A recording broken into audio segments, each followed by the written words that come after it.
kept telling them, we're not concerned about best practices for the industry, it's the worst practices that have been the problem.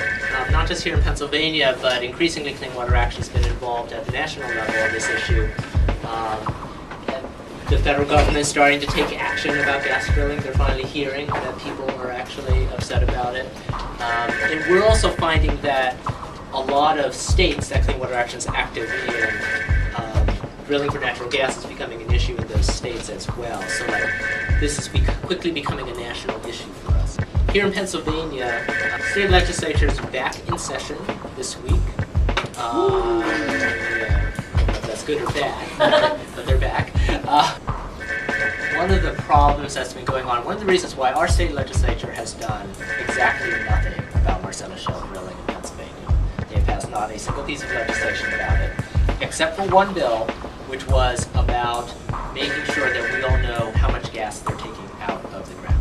Whenever something that we might want comes up, the gas companies have all been, well, if you're going to pass that, we want something for it. There are certain things that they want the legislature to do.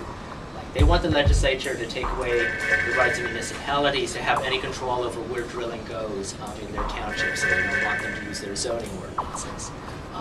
They want to have this thing called forced pooling, where they can force people to sign leases even if they don't want to sign a gas lease. So there are things they want from the legislature, which we've been able to stop so far because those two things I mentioned are pretty common sense. No one really wants that to happen, but except for the gas companies. So they, they want to make a deal, and no one's been willing to make a deal. We certainly don't want to make any of those deals, and we've been pretty clear to the state legislature that they need to protect us. They need to stop protecting the gas companies, but that's part of why there's kind of a stalemate going on in Harrisburg. So one of the things that we've been looking at, as I said, was what's happening at the federal level, and the federal government is really starting to look at this issue.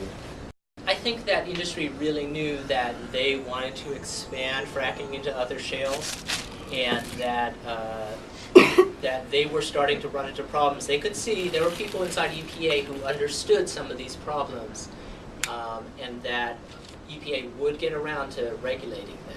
They were like, no, we're going to get out. The line to gas passed is what they always say, right? Which is gas drilling never harms anybody anywhere ever for all time. That's what they say. And so, that's what they were like, we should get this exemption because there's really no problem, so we shouldn't be covered by this law. But it was a moment in Congress very similar to the one we're in now, where, we can tell the House of Representatives, we think your ideas are crazy, but they don't really care.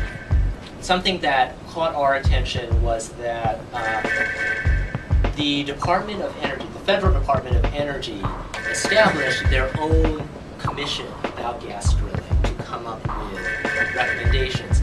And I think there was a lot of suspicion about this, and somewhat justified. Some of the people on this commission, they weren't like, it wasn't like the gas companies themselves were represented on the commission, but some of the people on the commission, including the chair,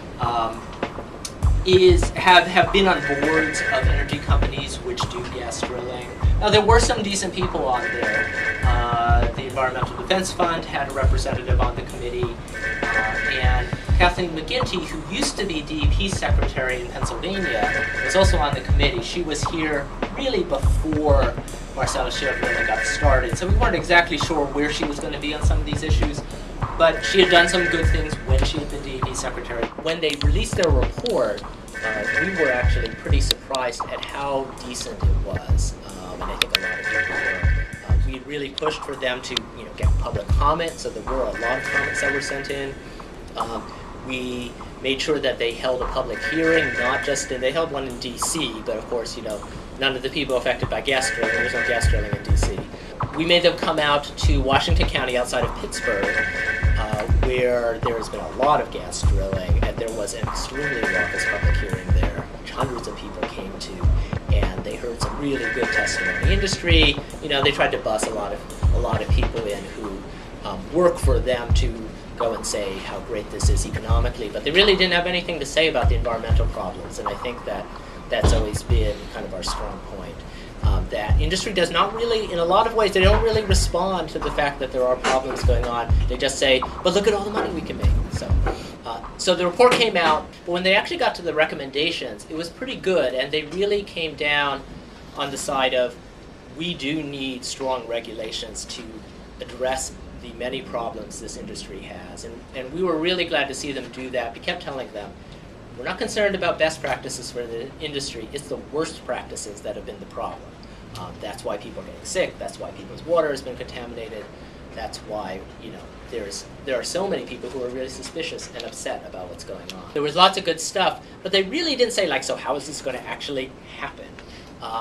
And that gets back to the real debate that's happening right now, which is the gas industry really does not want the federal government to have a role, have anything to say about gas drilling. They want the states to handle it because they've been able to manage the states pretty well.